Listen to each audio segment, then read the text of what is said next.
Product research method number 3. Now, this method is a little bit different than the previous methods because with the previous methods, we were looking for products that were already selling really good. And that's great, especially if you're starting out, because that way you don't need to reinvent the wheel and you can copy and improve something that is already working. But of course, with all those good selling products, someone always had to be first. And often the one who is first makes the most money with that product.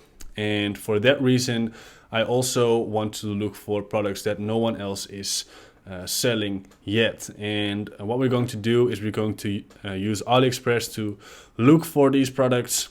And I'm going to show this method in a second. But before I'm going to show this, I must say I don't do this method myself because this can take quite a lot of time, and when I show you, you will understand why. So something that you can do is you can take someone from your team to do this, or maybe hire someone especially to do this for you. And what I like to do is I like to go to AliExpress and then go through basically all the categories that we want to sell in, which is most categories. And for example, I go to home improvement. Now what you can do is you can stay on this category, or you can go one layer deeper. And then what you can do is basically what you want to do is go through all these products. Now we don't want to filter on orders because that way we see the products that have the most amount of orders, and probably someone else is already selling that product. What you can do is filter on 4 stars or more. That way you only get quality products.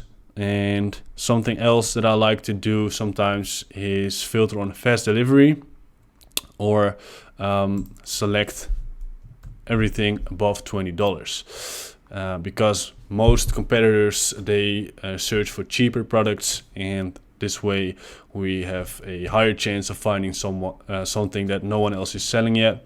And then what you have to do is basically go through all these products until you find something that no one else is selling. So you have to go through all these 60 pages, and of course, as you can imagine, this can take quite some time. Now, if you're just starting out, you don't know if someone else is already selling that product.